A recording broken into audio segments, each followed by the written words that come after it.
Chapter 7, Advancing Word Power, Sherrie L. Nist, TOWNSHED Press. Here's the stuff immediately beforehand. Let's see the annotations and such. Crossword, formalize, lingering call. Well, not getting rid of soda cans and fast food wrappers. Well, I don't know what that's supposed to mean. Carry Nation, hatchet. She destroyed 20 saloons with a hatchet. Lol. Okay. I likey.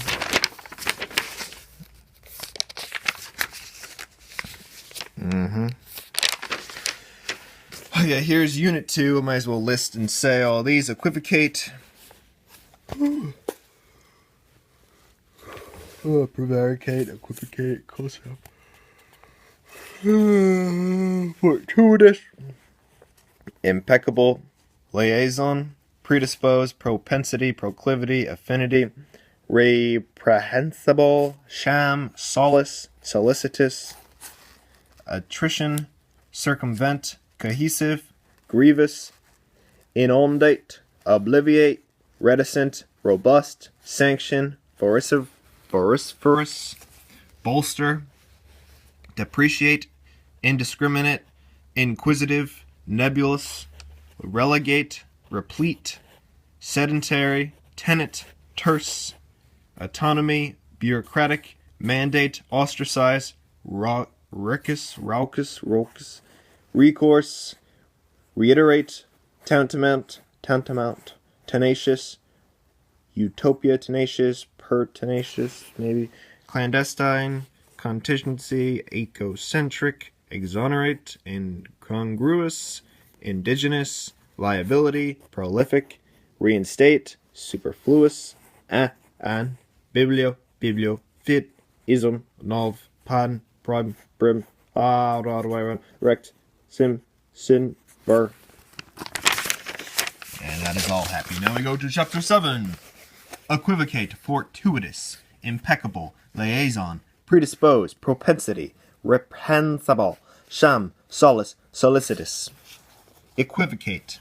Bob can't get his boss to say whether or not he intends to give him a raise. When Bob asked him, he equivocates, saying, "You've been doing good work, Bob." Murdoch doesn't want to come right out and tell why he doesn't love her. If she asks, he equivocates by telling her something like, "You don't know how I feel." To be unclear. Fortuitous. The birth of triplets wasn't entirely fortuitous. The mother had taken a fertility drug which often causes multiple births. It was strictly fortuitous that Vince found his missing class notes. They happened to drop out of his dictionary when it fell to the floor. Accidental. Impeccable.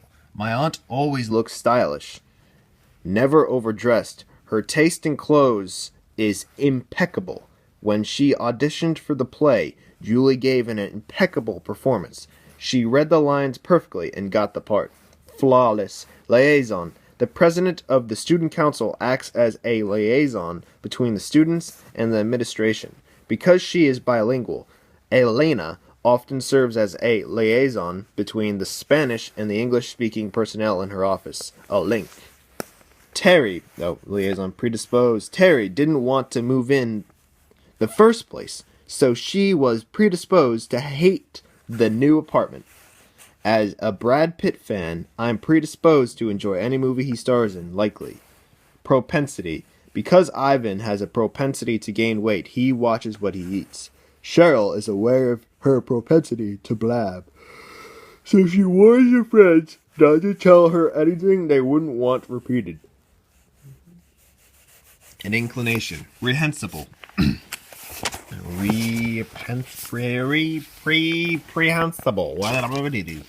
The Riordians never discipline their son, no matter how rehensible his behavior is. They just say, "Kids will be kids." The company's failure to clean up the oil spill was reprehensible.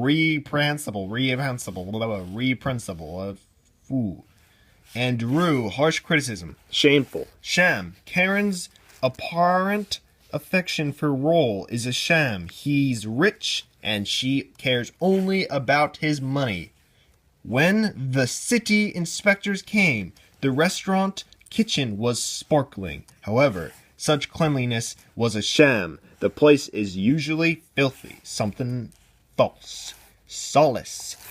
Spurious. Solace. After a family quarrel, Tamara finds solace in the privacy and quiet of her own room. Whenever I'm upset and need solace, I call my friend Lisa. Talking to her always makes me feel better. Relief.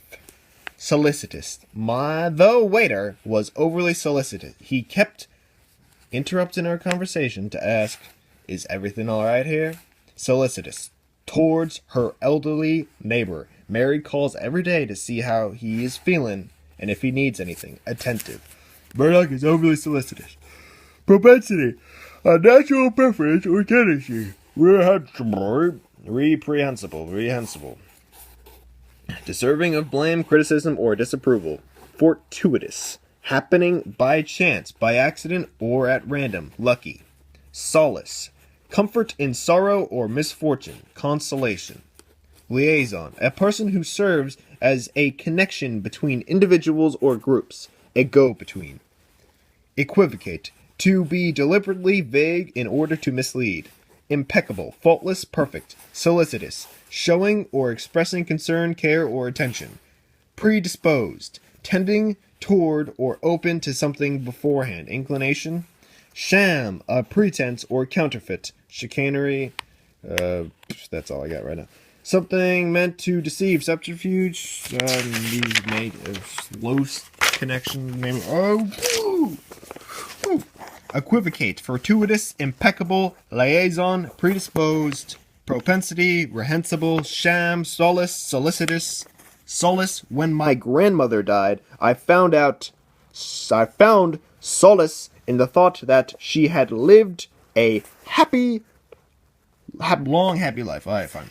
Impeccable. Jan writes at least 3 drafts of every paper, so the final result will be impeccable. She wants each assignment she turns in to be perfect. Predisposed. The boss is in a rotten mood today, so he's not predisposed to tolerate any mistakes. Solicitous. My brother and I are both grown up, but Mom is still solicitous about our health. She says you'll always be my babies. Reprehensible. What the woo? Many people consider child abuse such an reprehensible crime that they think the penalty should be as harsh as possible. Sham. The going out of business sale was a sham. A year later, the store was still open. Propensity. It's hard to believe that Stacy, with her propensity for flashy clothes and nightlife, has become a missionary. Fortuitous. Unexpectedly, that's a shame, Stacy. That's a shame. Unexpectedly, I ran into a quondam neighbor who had just started her own business. The fortuitous meeting led a summer job offer for me. Liaison. For several months, Olive acted as a liaison between her divorced parents, but she finally insisted that they deal with each other directly. Deal with it already! Equivocate. The job candidate equivocated when he said he'd been working out west. Actually, he'd been a ski bum for 3 years. Propensity. When Shirley said she was sick of Len's propensity to flirt with other women, he equivocated by making an ambiguous statement. I promise you'll never catch me flirting again. Solace. The woman wasn't permitted to visit her husband, a political prisoner, so it gave her some solace to have a minister act as a liaison between them. Predisposed. Even before I met my father's nurse, I was predisposed to like her because I had heard how solicitous she was towards him. Fortuitous. It was strictly fortuitous that no one was killed when the chemical plant exploded. The explosion, however, was no matter of chance, but the result of reprehensible carelessness on the part of an employee. Impeccable. The artist was in the illicit business of making copies of paintings, then selling them as originals. His work was so impeccable that even museum owners didn't realize the paintings were shams. When my grandfather, Harry Altman, died, he left me a large sum of money.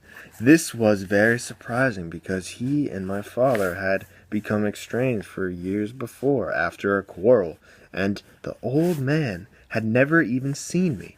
I was sad that he had died before we could meet.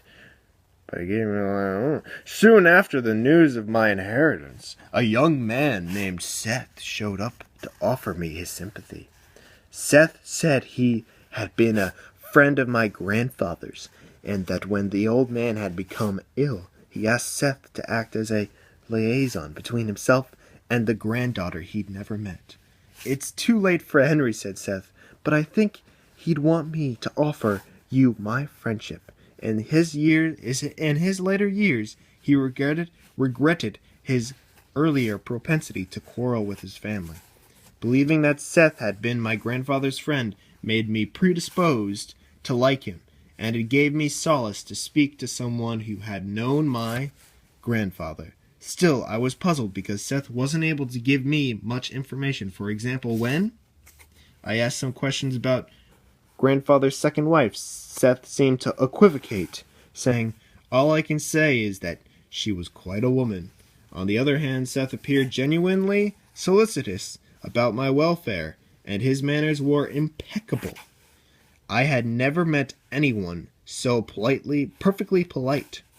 I really didn't know what to make of him until one day I had an fortuitous meeting with an old school friend I hadn't seen in years. When I described Seth, my friend looked startled and said, "I know that guy. He's a phony, a charlatan, a complete sham.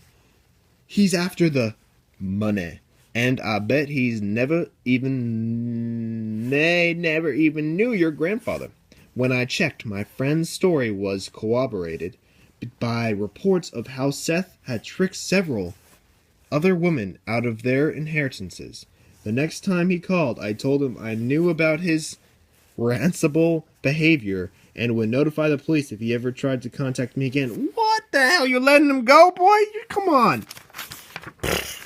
Damn. All right. Finn,